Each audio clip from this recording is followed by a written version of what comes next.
हम लोग भक्ति रसामृत सिंधु ग्रंथ से पढ़ रहे हैं।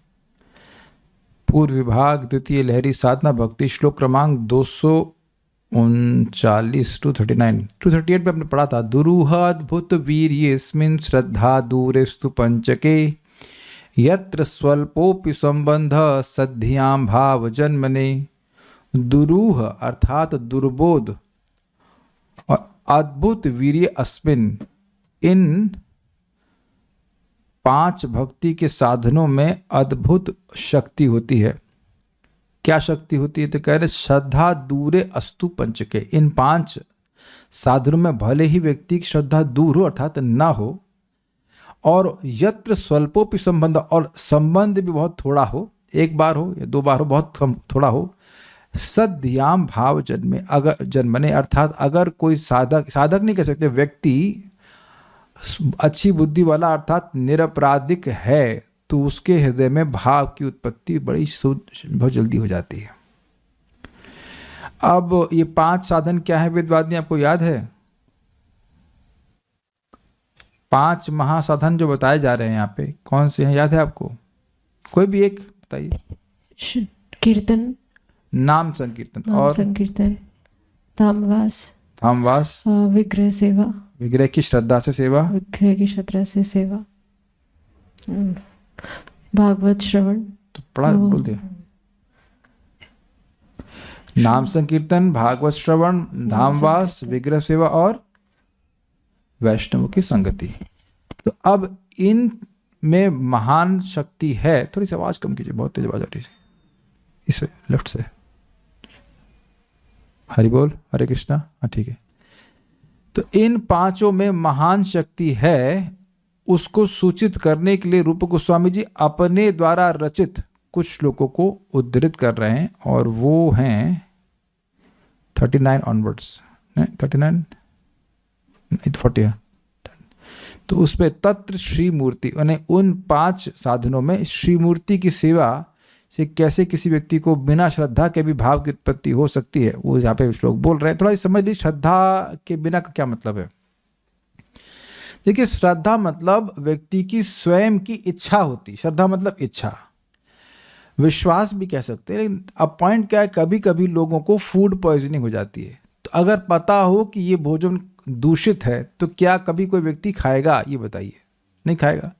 तो वहां पे अश्रद्धा मतलब वो तो भोजन को ऐसे ग्रहण कर लिया, लेकिन उसमें कुछ दूषण है जिसकी वजह से व्यक्ति को रोग हो जाता है। और वो कभी कभी एक बार खाने से भी हो जाता है कि नहीं? कहीं होटल में गए, कुछ खाया, खा लिया, उसके बाद वो तो किसी और उद्देश्य से खाया था, उसकी श्रद्धा बीमार होने के संबंध में तो नहीं है, वो खा लिया तो बीमार हो गया। उसी प्रकार से भक्ति के जो 5 साधन है, अगर कोई व्यक्ति निरपराधी है, उसका चित्त अपराध से रहित है, तो उस पर तुरंत कार्य करेगा। इसलिए अश्रद्धा नहीं रखनी चाहिए। मतलब हम ये प्रायः होते हुए नहीं देखते हैं कि एक ही बार भगवान की नाम सुना या एक ही बार भक्तों की संगत किया तो भक्ति प्राप्त हो गई या भाव भक्ति प्राप्त हो गई, क्योंकि प्रायः सभी के अपराध होते हैं, अपराध का संस्कार होता है। लेकिन जिसका अपराध का संस्कार नहीं है, उसको बहुत त्वरा से, बहुत तीव्रता से रिजल्ट मिलेंगे। उसी के उदाहरण यहाँ पे दे रहे हैं, अपने श्लोकों ने खुद रचित किए हैं। स्मेरां भंगित्रय परिचितां साचि विस्तीर्ण दृष्टिम। बोलिए। स्मेरां भंगित्रय परिचितां साचि विस्तीर्ण दृष्टिं। वंशीन्यस्तधरा किशलयामुज्ज्वलां चंद्रकेणा। वंशीन्यस्ताधर किशलयामुज्ज्वलां चंद्रकेणा। गोविन्दाख्यां हरितनुमितः केशितीर्थोपकण्ठे। गोविन्दाख्यां हरितनुमितः केशितीर्थोपकण्ठे। मा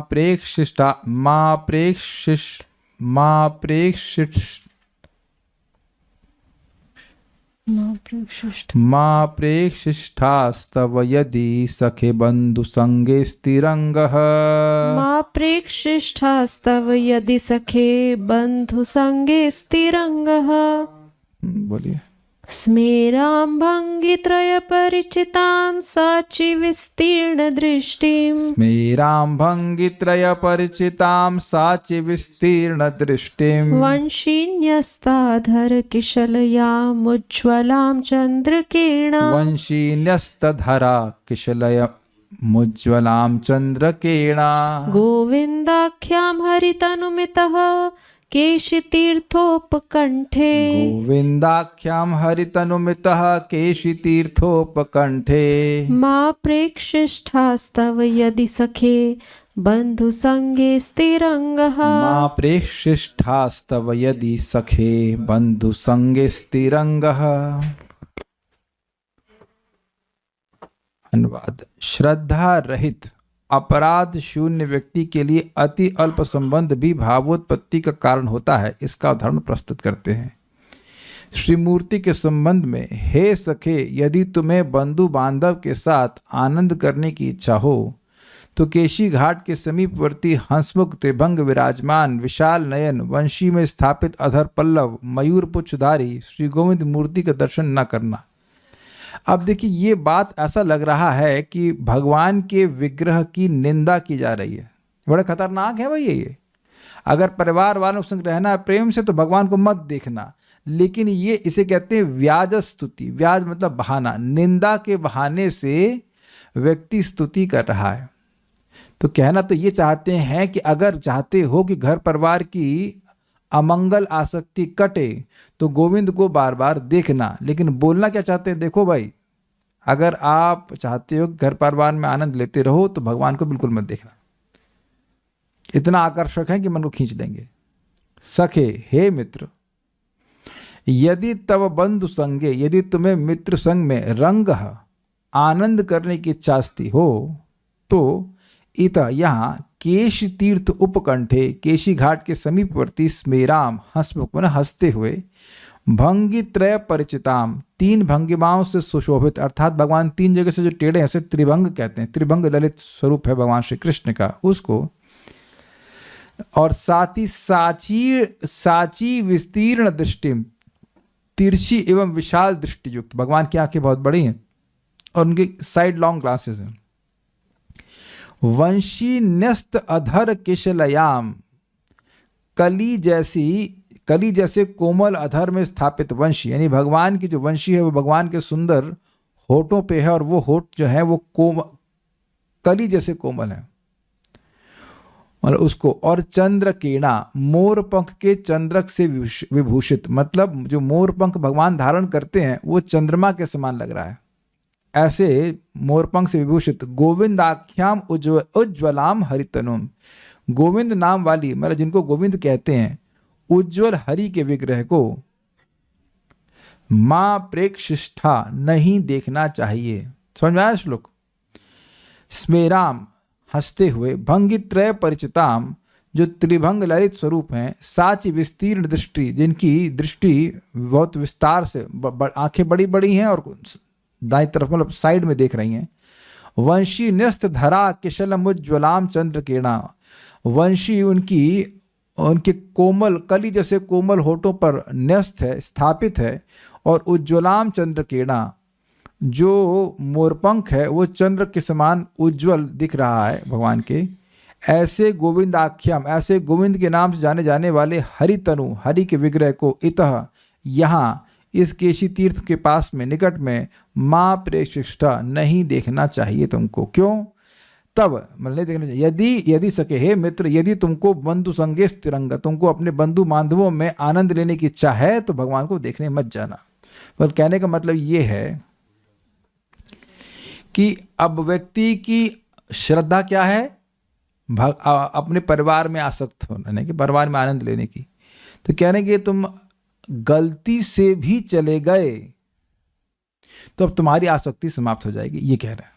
तो यहां सूचित हो रहा है कि श्रद्धा नहीं हो, फिर भी गलती से भी भगवान को देख लिया तो तुम्हारी आसक्ति खत्म हो जाएगी। Is it okay? परिवार में तुम्हारा मन अब नहीं लगेगा।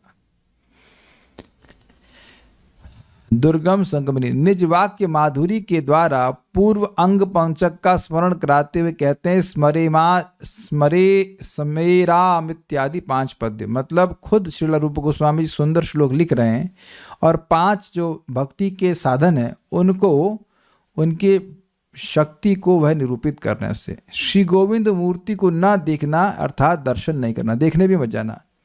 निषेध के छल से विशेष विधान करते हैं, मतलब यद्यपि कह रहे हैं कि नहीं देखना, लेकिन बात ये कहना चाहते हैं कि जरूर देखना। दर्शन करना ही एकमात्र आवश्यक विधि है। अगर चाहते हो कि घर गृहस्थी की आसक्ति से मुक्त हो जाओ तो भगवान को जरूर देखना चाहिए। कारण क्योंकि श्री मूर्ति का माधुर अनुभव होने पर स्वतः ही सब कुछ तुच्छ मालूम पड़ेगा। तो बात तो ये कहना चाहते हैं, लेकिन ऐसा लग रहा है कि मना कर रहे हैं भगवान को देखने के लिए। इसलिए इन श्री मूर्ति के दर्शन करना एकांत आवश्यक है, ये कहना चाहते हैं। अब श्रीमद् भागवतम के ऊपर है, ये बड़ा इंटरेस्टिंग है। शंके नीतः सपदि दशम स्कंद पद्यावली नाम। शंके नीतः सपदि दशम स्कंध पद्यावलीनां वर्णाः कर्णाध्वनिपथिकताम् अनुपूर्व्यात् भवद्भिः। वर्णः कर्णाध्वनिपथिकतामनुपूर्व्याद् भवद्भिः।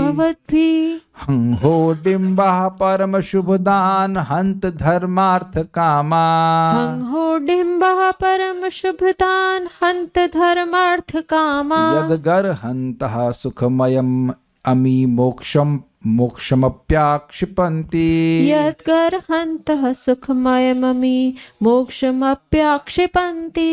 शंके नीतः सपदि दशम स्कंद पद्यावलीनां। शंके नीतः सपदि दशम स्कंध पद्यावलीनां। वर्णः कर्णाध्वनिपथिकताम् अनुपूर्वात् भवद्भिः। वर्णः कर्णाध्वनिपथिकताम् अनुपूर्व्यात् भवद्भिः। हंहोडिम्बा परमशुभदान् हन्त धर्मार्थ कामान्। हंहोडिम्बः परमशुभदान् हन्त धर्मार्थ कामान्। यद्गर्हन्तः सुखमयम् अमी मोक्षमप्याक्षिपन्ति।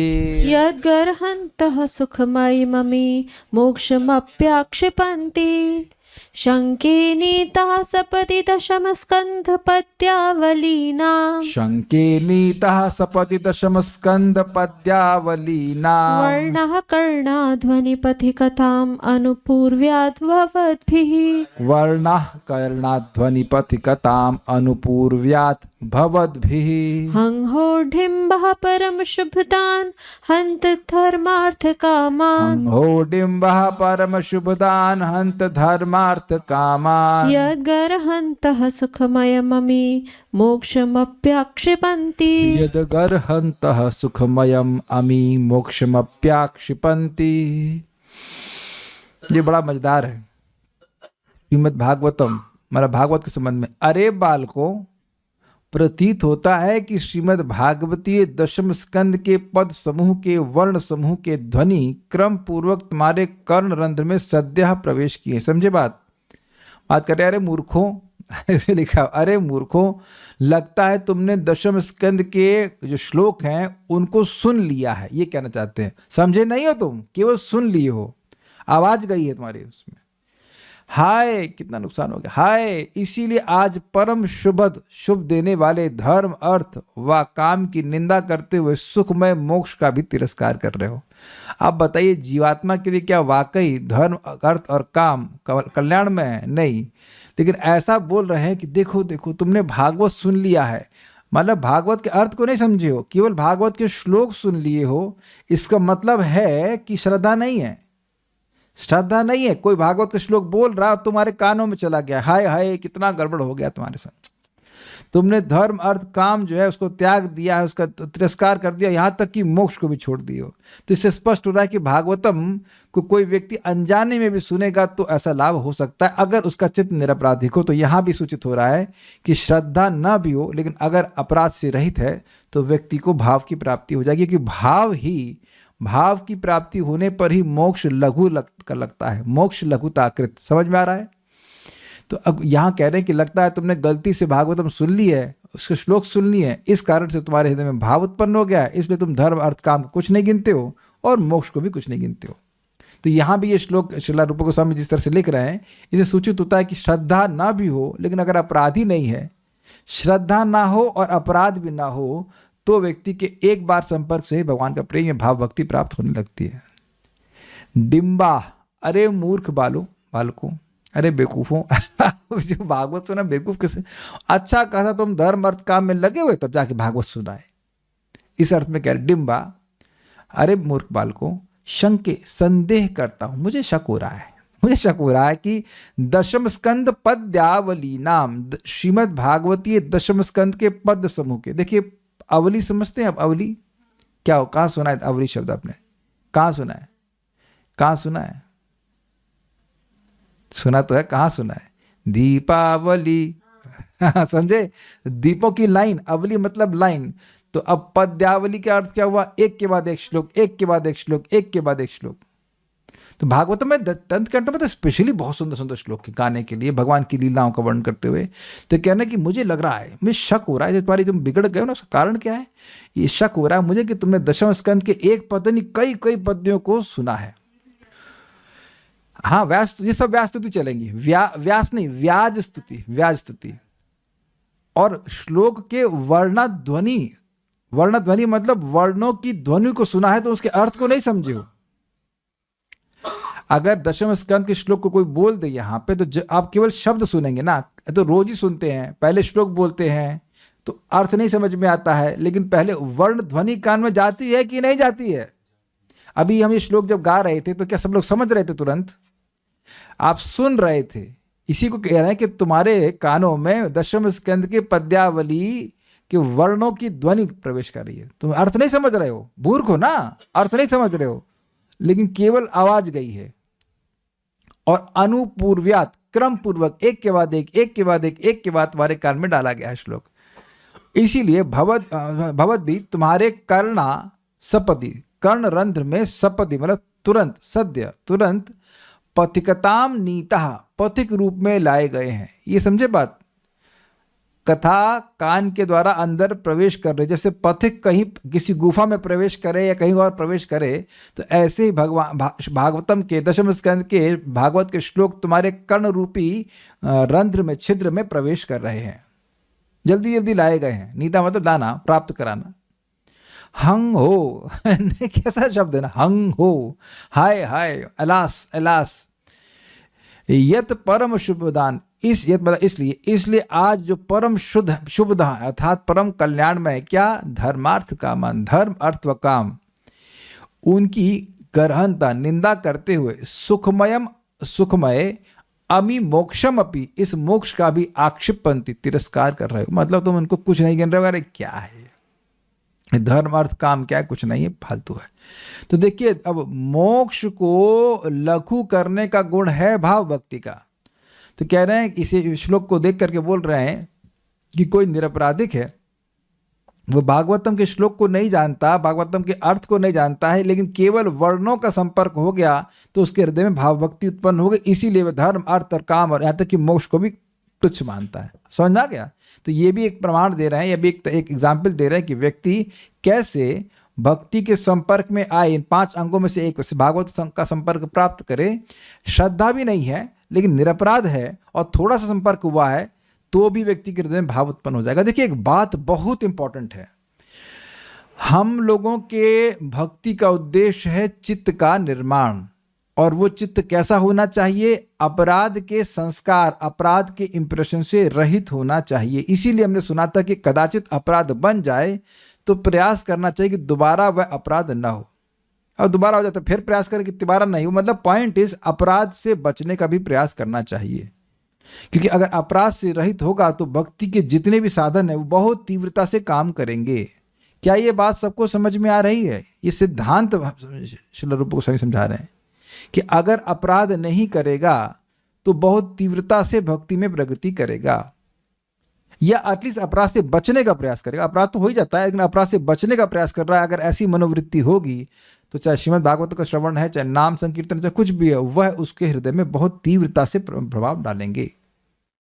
इसलिए सब बातें यहाँ पे समझाई जा रही हैं। शंके, मुझे शंका हो रही है। नीता, लाए गए हैं क्या? सपदी, बहुत जल्दी। क्या लाए गए हैं? दशम स्कंद पद्यावली नाम, दशम स्कंद के पद्यों की लड़ी, जो लाइन दर लाइन आपके कान में डाले गए हैं। क्या डाले गए हैं? वर्ण कर्णा ध्वनि, जो पद हैं उनके वर्णों की ध्वनि तुम्हारे कर्णों में पथिक के समान अनुपूर्वात क्रम से डाली गई। 1.10.1, 10.1.1, 10.1.2, 10.1.3 ऐसे करके। निवृत्त तरशैरुपगीयमानात्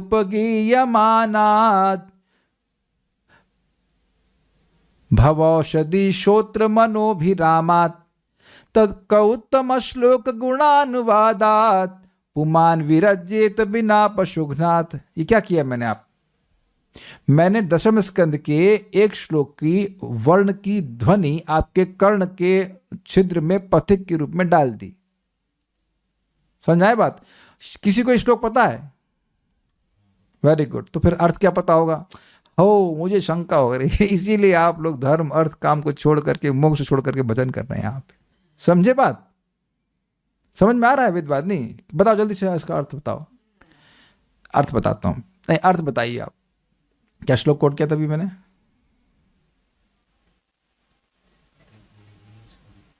नहीं, कथित वंश तो विस्तारो नहीं, 10.1.1 नहीं, अभी तो दूसरा श्लोक है। अभी श्लोक शुरुआत कैसे करी थी? पुमान विरज्येत पुनः निवृत्त तरशैरुपगीयमानात् भवौषधि श्रोत्र मनोभिरामात् कौतम श्लोक गुणानुवादात् पुमान विरज्येत बिना पशुघ्नाथ। ना, वो मत गूगल नहीं सर्च करिए आप, इसको सुनाई पड़ा कि नहीं पड़ा? क्या बताओ अर्थ क्या है इसका? जो इंद्रियों का दर्शन है उससे निवृत्त हो वो जाएंगे। चीटिंग कर रही है वो। कुछ नहीं है। अच्छा, तो संस्कृत समझने लगे आप सीधे डायरेक्ट। अच्छा, निवृत्त तरशैर उपगीयमानात्। हाँ, उसके बाद भवौषधि श्रोत्र मनोभिरामात्, जो भगवान के नाम की औषधि है। हाँ ठीक है, okay, trying to get it, but point is कि एक बार में तो आप नहीं पकड़ पाएंगे ना। तो श्लोक कान में गया है, इसे कहते हैं वर्णः कर्ण ध्वनि पथिकताम। जो वर्णों की ध्वनि है वो तुम्हारे कर्ण छिद्र में पथिक के समान चली गई है।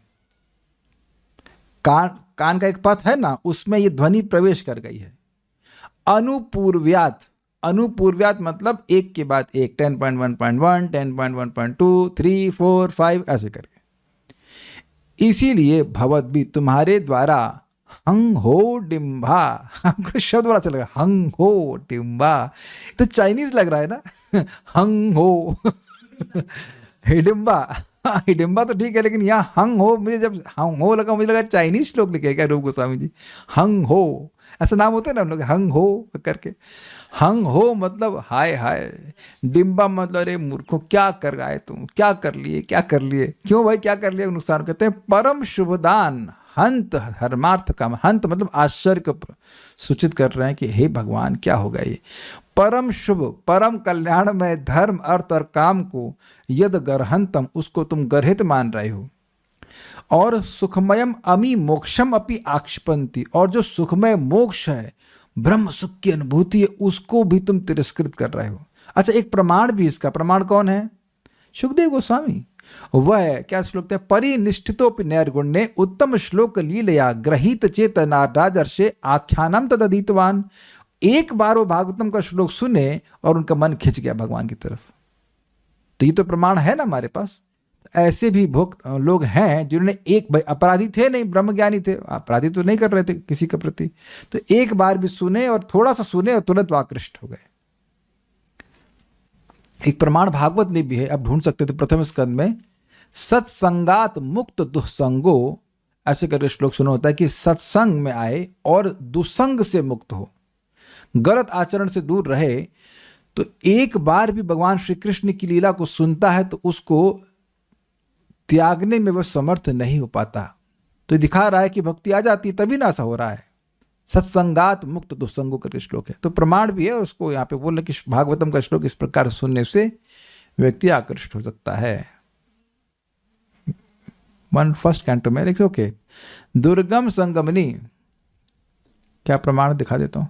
दिस इज 1.10.11-12 सत्संगान्मुक्त दुःसंगो हातुम नोत्सहते बुधः कीर्तमानम यशो यस्य सकृदाकर्ण निरोचनम। सत्संग में, सत्संग के कारण जिसका दुसंग से वह, जो सत्संग के द्वारा दुसंग से मुक्त हो गया है, भक्तों की संगत में आ रहा है, अब बुरा संग में नहीं जा रहा है। हातुम नोत्सहते बुधा कीर्तमानम यशो यस्य, जिन भगवान के यश को जब गाया जा रहा है, उसको जो सुन रहा है, एक बार भी कानों से सुन लिया है, उसको उसमें रुचि हो गई, तो अब उसको छोड़ना नहीं चाहेगा। ये बात बोल रहे हैं सुखदेव गोस्वामी, सूत गोस्वामी जी बोल रहे हैं। सुखदेव गोस्वामी बोल रहे हैं, हाँ सुखदेव गोस्वामी तो प्रथम में बोले नहीं, सूत गोस्वामी जी बोल रहे हैं।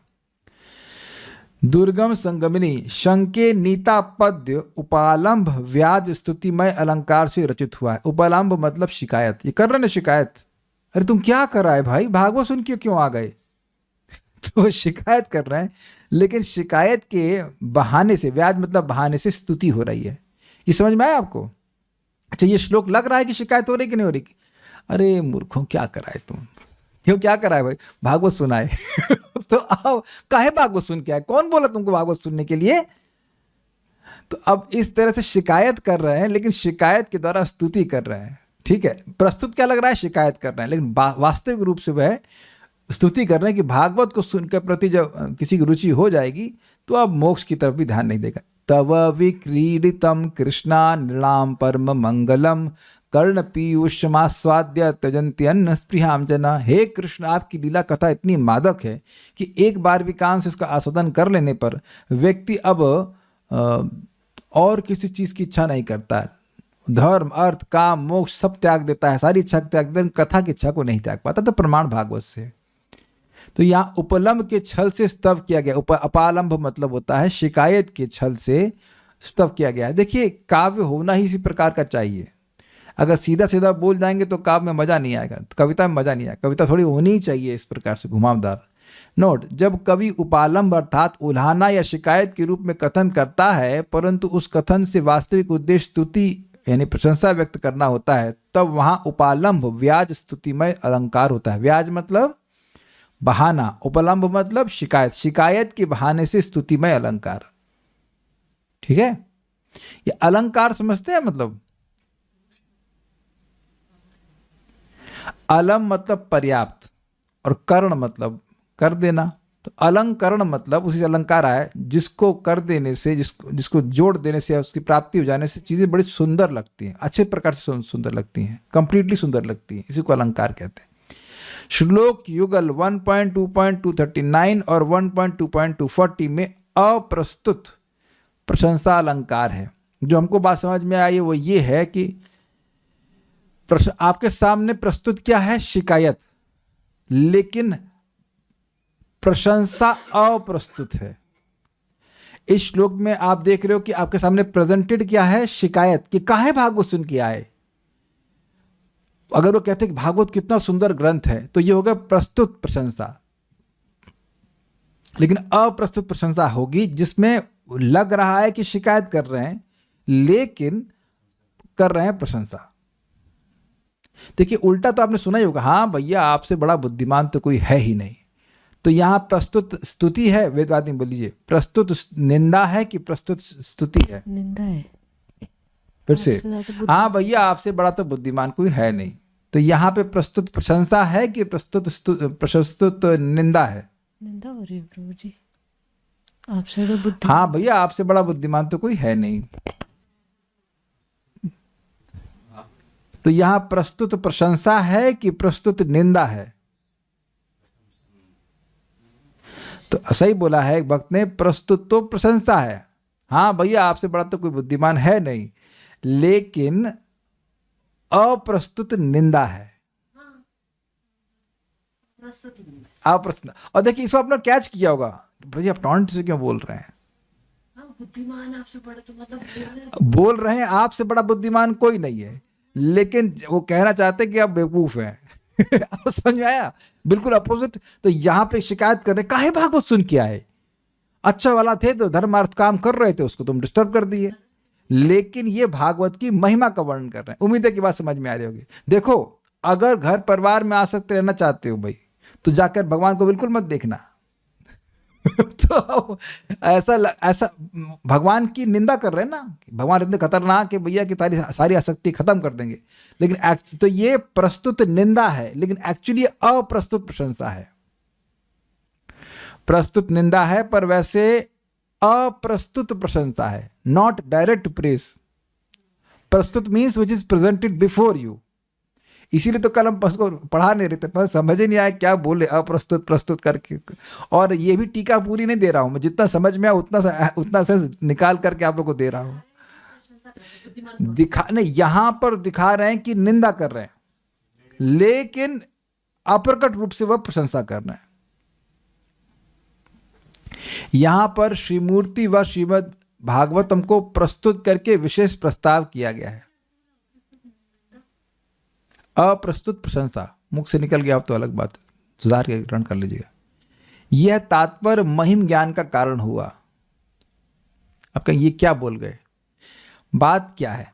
जब कोई हम 2 श्लोकों में भगवान की निंदा और भागवतम की भी निंदा सुन रहे हैं, लेकिन भगवान की महिमा और भागवतम की महिमा का ज्ञान होने के कारण तात्पर्य प्रशंसा के रूप में इसलिए ग्रहण करना होगा।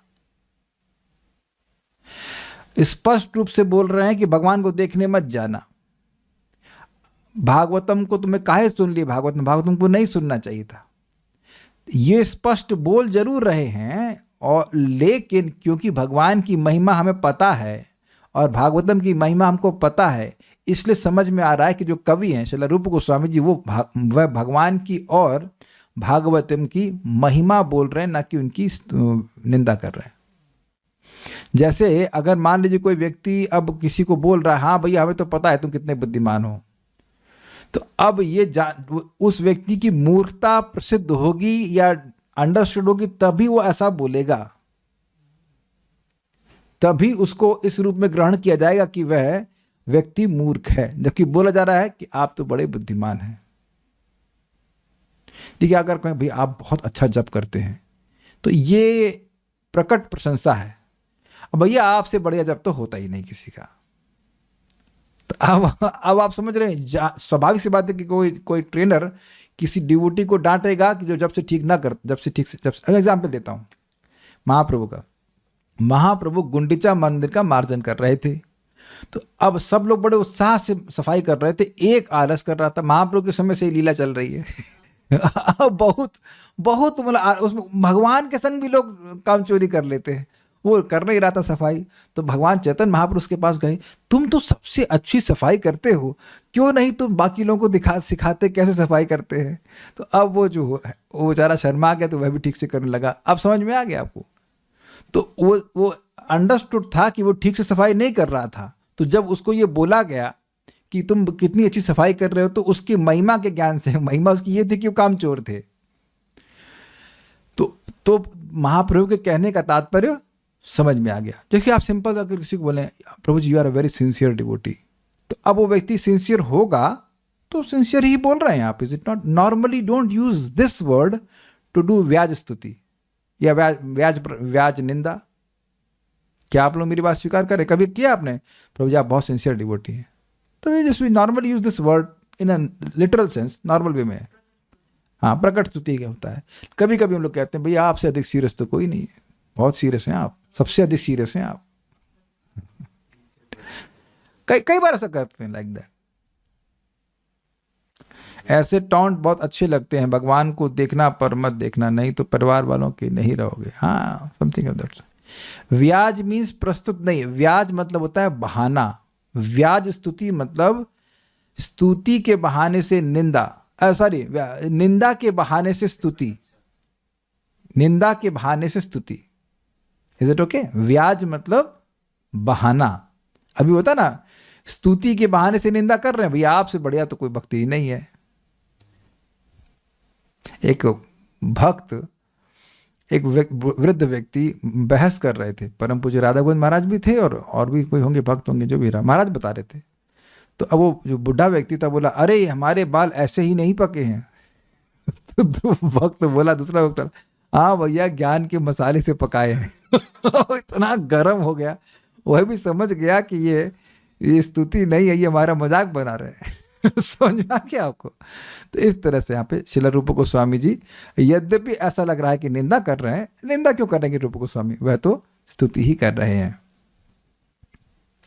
ठीक है, तो ये स्तुति क्यों कर रहे हैं? क्योंकि भागवतम की महिमा और भगवान की महिमा ऐसी सबको सर्वविदित है, जानते हैं। स्मे राम अर्थात स्मे राम, इस प्रकार पहले के पद्य में, पिछले वाले श्लोक में हरि तनु की प्रशंसा करने के कारण उनका दर्शन निषेध में तात्पर्य नहीं है। मतलब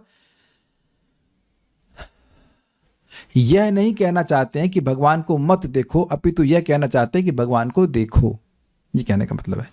इस प्रकार अगले श्लोक में परम शुभ धर्म आदि को एवं सुखमय मोक्ष को भी दशम स्कंद श्रवण जनित भाव के द्वारा अतिक्रमण होने पर परम सुख प्राप्ति होती है। कहने का मतलब है जो धर्म अर्थ काम है, इनसे जो भी स्वर्ग आदि मिलता है और मोक्ष जो सुख मिलता है, उसका भी अतिक्रमण करके सुख मिलता है श्रीमद् भागवतम के श्लोक को केवल सुनने मात्र से, अगर वह जीव अपराधी ना हो। ये क्लॉज है, क्योंकि कहे कि हमको उतना सुख नहीं मिल रहा है, अगर नहीं मिल रहा है तो फले न परिचायत, इसका मतलब है कि अपराध है तो घबराए नहीं, अपराध है तो अब उसका मार्जन करने का तरीका है, ठीक होंगे धीरे धीरे भक्ति की प्रोसीजर से। लेकिन अगर कदाचित किसी का अपराध नहीं है तो भागवत सुनने से ही उसको ऐसा सुख मिलेगा कि मोक्ष भी उसके आगे कुछ नहीं है। समझ गए? इससे हंग हो डिम्बा, इस प्रकार आक्षेप में तात्पर्य नहीं है। हंग हो मतलब हाय है, और डिम्बा मतलब मूर्ख बालकों। तो यहां मूर्ख और हाय हाय कहने का तात्पर्य उनमें आक्षेप करना है कि अरे मूर्ख क्या करके आ गए, ऐसा तात्पर्य नहीं है। क्योंकि भक्ति का सुख अत्यंत अधिक है, तो ये खाली एक बहाने से, एक शिकायत के बहाने से प्रशंसा ही की जा रही। उनको मूर्ख नहीं कहा जा रहा है, जो भागवत सुन रहा है वो मूर्ख नहीं है, लेकिन एक शैली है बोलने की, अरे मूर्ख क्या कर रहा है, ऐसे कर रहे। पद युगल में, दैट मीन्स 239 और 240 में अत्यंत तिरस्कृत वाच्य ध्वनि के द्वारा, मतलब अत्यंत तिरस्कार करने के द्वारा, क्या कर लिए मूर्ख कहीं के, क्या कर लिए, काहे भागवत सुन लिए। तो तिरस्कृत वाच्य ध्वनि के द्वारा स्तुति होने के कारण निंदा के छल से व्याज स्तुति अलंकार हुआ है। मतलब यद्यपि ऐसा लग रहा है कि तिरस्कार कर रहे हैं, होता ना, अरे मूर्ख क्या करके लाया। जैसे आपने देखा होगा कि फुटबॉल खेल के आता है बच्चा, तो अरे मूर्ख पूरा कपड़ा गंदा करके आया, तो उसका क्या मतलब है, मूर्ख ही है वो। लेकिन कोई भागवत सुन के आएगा तो उसको मूर्ख कहेंगे नहीं। तो यद्यपि, क्योंकि भागवत का ऐसा महात्म्य है कि भाई पुण्य के बिना तो भागवत सुनने की इच्छा ही नहीं होगी, है ना।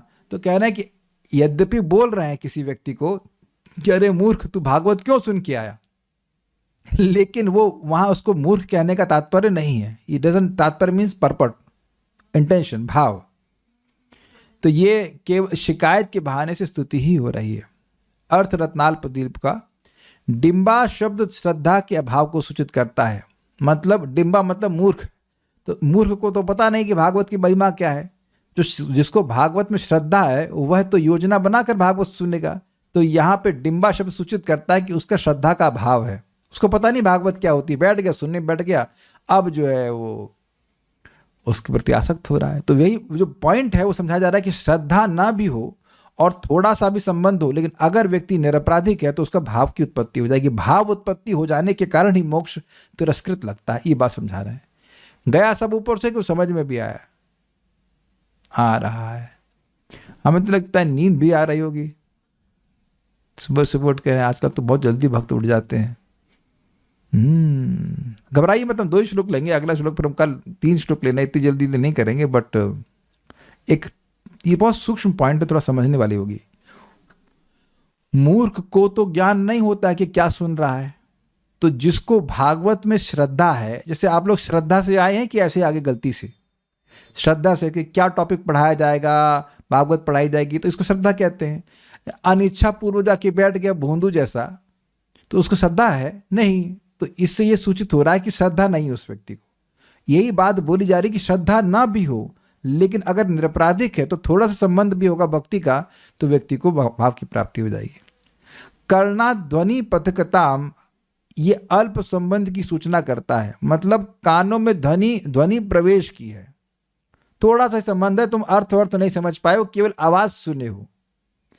अभी हुआ था ना, मैंने एक श्लोक बोला कितने लोग धारण कर लिए श्लोक को? निवृत्त तरशय, फिर से बोल रहा हूं, उपगीयमाना भवौषधि क्षोत्र मनोभिरामात् कौत्तम श्लोक गुणानुवादात पुमान विरजेत बिना पशुगनाथ। सेकंड लाइन बताइए वेदवाणी इसकी। जब सभी पद कानों में प्रवेश करते हैं। नो प्रॉब्लम, यही मैं प्रमाणित करने के लिए श्लोक बोला। अरे मैं कोई हीरो थोड़ा हूं, मैं तो याद किया हूं तो इसलिए याद है। ऐसा तो ना कि एक श्लोक बोल दिया जाएगा तुरंत आपको याद हो जाएगा। जो इंद्रियों के दर्शन ने उसको खत्म कर देते हैं। हम बोल रहे हैं संस्कृत, बताइए सेकंड लाइन इसकी। संस्कृत। अरे घबराओ मत, आपको परेशान नहीं कर रहे, ये समझाने के लिए कि एक बार श्लोक सुनेंगे तो सुना ना श्लोक, पहले बताइए तो कान से संपर्क हुआ कि नहीं? उपगीयमान। हाँ, कुछ उप किया, कुछ ये तो कुछ कान में सुनाई पड़ा कि नहीं? तो कह रहे हैं कि अगर अपराध नहीं है तो कान में एक बार भी जाएगा तो ट्रांसफॉर्म कर देगा। देखिए इसके प्रमाण भी हैं। प्रमाण हैं 4 कुमार। 4 कुमार गए थे वहां वैकुंठ में, जैसे ही भगवान के चरणों के में अर्पित तुलसी की गंध उनके नाक में गई थी, तुरंत उनका मन ब्रह्म के आनंद को त्याग करके भगवान की भक्ति के सुख से निमज्जित हो गया था। पढ़ा था कि नहीं? तीसरे स्कंद में पढ़ा था, याद है ना? भवोषुधा आम नहीं आम कहां से आ गया? आम कहां से आ गया माता जी? आम नहीं आया। भवौषधि श्रोत्र मनोविराम, this is that's the whole point. अगर आपको नहीं याद रहा तो कोई आश्चर्य की बात नहीं है, लेकिन सब लोग सुने तो ना। आप कहेंगे अरे प्रभु जी हमको तो भाव नहीं उत्पन्न हो रहा है। जब सुनाने वाले को नहीं हुआ तो सुनने वाले को हो जाएगा। पॉइंट इज कि हम लोग इससे सूचित हो रहा है कि हमारे हृदय में अपराध है, we have to accept it. It's okay. It's okay means है भाई, क्या कर सकते हैं। तो अपराध नहीं होता तो ये काम बहुत होता आपके लिए, हाँ, तुरंत प्रभाव हो जाता। बट इसी से अपराध नष्ट भी होते हैं। भगवान का नाम उच्चारण करने से, भगवान को बार बार देखने से। इसीलिए उपदेश दिया गया असकृत इति उपदेशात, इति नहीं असकृत उपदेशात। एक से अधिक बार असकृत अभ्यासात उपदेशात, ऐसे करे कुछ है कि एक से अधिक बार अभ्यास करने का उपदेश वेदांत सूत्र देता है। क्यों? क्योंकि जीव के अपराध होते हैं। अन्यथा महिमा तो एक बार की भी है, एक बार बोलेगा तो ऐसा हो जाएगा, एक बार बोलेगा ऐसा हो जाएगा, लेकिन अपराध होने के कारण वो प्रभाव दिखता नहीं है। इसीलिए भगवान बोलते हैं गीता में, प्रत्यक्षावगम धर्मम सुसुखम कर्तव्यम। जब तक भक्ति का जो फल लिखा है वो प्रत्यक्षतः आपको अनुभव ना हो, बार बार भक्ति करते रहिए, क्योंकि चित्त में अपराध होने के कारण वो प्रभाव नहीं आ पाता। लेकिन यहां बोल रहे करना ध्वनि पथकता, मतलब अल्प संबंध को सूचना करता है कि थोड़ा सा तुम उस शब्द को सुने हो और तुम्हारा मन परिवर्तित हो गया, और मोक्ष को आक्षेप कर भगवत भाव प्राप्ति सूचित हुई है। मतलब तुम मोक्ष की भी निंदा कर रहे हो, तो मोक्ष की निंदा कब व्यक्ति करता है? मोक्ष की स्पृहा कब त्याग पाता है? जब वह भाव भक्ति को प्राप्त करे। भाव भक्ति के स्तर पर मोक्ष एकदम तिरस्कृत लगता है, तुच्छ लगता है। उससे पहले विवेक के द्वारा भले मोक्ष को ना चाहे, लेकिन वो ये नहीं कह सकता कि मोक्ष के बराबर सुख उसको भक्ति की लोअर स्टेज से मिल रहा है। नहीं, ऐसा नहीं होता है। लेकिन भाव भक्ति के स्टेज पे इतना सुख मिलता है कि मोक्ष को वह तुच्छ मानता है। तो यह सूचित हो रहा है कि उसके हृदय में भाव की उत्पत्ति हो रही है। श्लोक समझ में आ रहा है? देखिए श्लोक हमारे जो पॉइंट चल रहा है वो ये है पॉइंट बुरी सब, कि इन 5 साधनों में अद्भुत शक्ति है, दुर्बोध शक्ति है, और श्रद्धा दूरेस्तु, श्रद्धा नहीं भी हो और थोड़ा भी संबंध हो तो निरपराधिक व्यक्ति के हृदय में भाव की उत्पत्ति हो जाती है। इसी बात को समझाने का प्रयास कर रहे हैं रूप गोस्वामी जी। भक्ति सार प्रदर्शनी। कर्ण कुहर, कर्ण के छेद में शब्द ही प्रविष्ट हुआ है, किंतु शब्द का अर्थ ज्ञान नहीं हुआ है। वर्णा ध्वनि, वर्णों की ध्वनि ही प्रवेश की है। जैसे अभी मैं बार बार एक श्लोक को बोल रहा हूं दशम स्कंद का, जिसमें केवल वर्ण कानों में प्रवेश कर रहे हैं, आपको अर्थ नहीं समझ में आ रहा है, ये बात बोल रहे हैं। देखिए ये होता क्या है, ये सब बात समझना से व्यक्ति जब भागवतम सुनेगा तो उसको महत्व को समझेगा। अगर सोच रहा है कि कुछ बस बात हो रही है और हम कुछ और भी बात कर सकते हैं, तो यही अपराध बन जाता है। ऐसे सालों साल कोई भागवतम सुन सकता है, लेकिन देखेगा कि ना, उसको लाभ नहीं मिल रहा है। इतनी शक्ति है इनमें कि अगर व्यक्ति थोड़ा सजग होकर, निरपराध होकर के सुनेगा तो प्रभाव आएगा। लेकिन क्योंकि प्रायः लोग इस प्रकार के आदर बुद्धि से युक्त नहीं होते हैं, तो बहुत समय तक सुनने के बाद भी प्रभाव उनको कम दिखता है। कुछ बोल रहे थे आप? प्रविष्ट कर्ण रंधेना इत्यादि, ये ठीक है। अभी हैंड मत रेस कीजिए, अभी कोई प्रश्न नहीं करना है। हे डिम्बा अर्थात अज्ञ बालकों, कारण, अज्ञ मतलब मूर्ख बालकों, जानते नहीं थे, कारण भागवतीय वर्ण को सुनकर धर्मादि की निंदा करते हुए सुख में मोक्ष के प्रति भी आक्षेप करते हो। तुमको ज्ञान नहीं कि मोक्ष कितना अच्छा है, लेकिन तुम भागवत के श्लोक सुन लिए और अब सब मति तुम्हारी डिस्टर्ब हो गई है, तुम कुछ जानते नहीं हो। तो इतना तो हमने 2 श्लोकों को लिया है, आप इसकी थीम को समझ गए होंगे। अब बाकी 3 श्लोक भी रेडी हैं, आज नहीं पढ़ाऊंगा, उसको कल पढ़ाएंगे। एक बार इनको फिर से पढ़ लीजिएगा। हाँ, ये टॉन्ट ही कर रहे हैं कि क्या तुम मोक्ष की निंदा कर रहे हो। ओके, तो श्लोक ही नहीं पता है और ना श्लोक समझ आया है, फिर कैसे समझ आया कि मोक्ष आदि में सुख नहीं? अच्छा, रसगुल्ला कैसे बनता है? जिन्होंने प्रश्न किया, रसगुल्ला बनाती हैं आप? रसगुल्ला बनाना आता है आपको? नहीं आता। खाना आता है? टेस्ट करना आता है? अगर जॉइंडिस नहीं है तो रसगुल्ला तो एक बार में पकड़ लेगा कि नहीं? कितने लोगों को जॉइंडिस है यहाँ पे? हाथ खड़ा कीजिए। नहीं है किसी को। तो अगर किसी को ये दिया जाएगा, ग्रेप जूस दिया जाएगा, तो कितना समय लगेगा आपको उसको पकड़ने में कि बड़ा अच्छा है ये? और ग्रेप जूस में क्या विटामिन होता है? डी होता है, सी होता है, ई, कुछ नहीं ना। तो ये भागवतम है ही इस प्रकार से आस्वाद्य नहीं है। सताम प्रसंगाद मम वीर संविदो भवंति हृत कर्ण रसायन कथा। कानों के लिए रस का आयन होता है। जब कान से भागवतम के शब्दों को सुनते हैं तो बड़े अच्छे लगते हैं।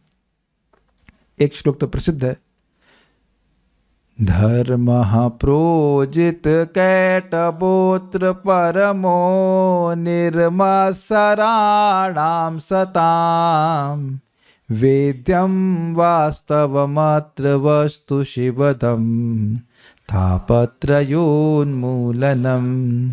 श्रीमद्भागवते महामुनिकृते किं वा परेरीश्वरः सद्यो हृदवरुध्यते कृतभिः शुश्रूषुभिस्तत्क्षणात्। तो ये श्लोक सुनने में अच्छा लग रहा है कि नहीं? अब हमने जानते हैं कि कितने लोग इस श्लोक के अर्थ को जानते हैं। क्लास के बाद जो लोग हाथ खड़ा करेंगे उनसे पूछूंगा कि क्या क्या शब्द जानते हो। अब हाथ खड़ा कीजिए। तो आप जान रहे हैं कि बहुत, एक भक्त जानते हैं, ठीक है, 2 3, तो 2-3 लोग जानते हैं, और बाकी जो लोग नहीं जानते उनके तो कानों में ये एकदम पिघले शीशे से लग रहा है ना, कड़वा लग रहा है ना। माधुर्य कदम्नी का क्या श्लोक था वो? हृद्वप्रे नव भक्ति सवितते संजीवनी स्वागमात् रंभे काम परतुदाह दमनी विश्वापगोलासिनी। दूरान में मरुषाखिनोऽपि सरसी भावाय भूयात् प्रभो श्री चैतन्य कृपा निरंकुश महा माधुर्य कादम्बनी। इसका अर्थ कितने लोग जानते हैं? किसको खराब लगा? हाथ खड़ा करो। ईश्वरी कमला माता जी को खराब लगा श्लोक। अब हाथ नीचे कर लिया। अच्छा, फिर से कहा जाए, हृद्वप्रे नव भक्ति शस्य वितते संजीवनी स्वागमा रंभे कामत परतुदाह दमनी विश्वापगोलासिनी। दूरान में मरुषाखिनोऽपि सरसी भावाय भूयात् प्रभो श्री चैतन्य कृपा निरंकुश महा माधुर्य कादम्बनी। अच्छा चलिए, ईमानदारी से बताइए कितने लोगों को अच्छा लगा सुनने में? हाथ खड़ा कीजिए। अरे आप लोग तो क्लास में थे ही, आप तो गा ही रहे थे। मैं बोला जिन लोगों ने पहली बार सुना है श्लोक को, अच्छा लगा, वेरी गुड। क्या आपके मन में इस प्रिया आ रही कि इसका अर्थ भी समझे? आ गई ना? तो सुनने मात्र से आ गया कि नहीं? कभी मैं एग्जाम्पल देता हूँ तो लौकिक एग्जाम्पल हो जाएगा कि भाई कोई कोई गज़ल बड़ी अच्छी होती है, उसका अर्थ नहीं समझ में आता है, गाने में अच्छा लगता है ना, बाद में सोचता है कि इसका अर्थ क्या है, तो है ना भौतिकता में ऐसे एग्जाम्पल। तो भागवत भी इस प्रकार के श्लोकों से युक्त है।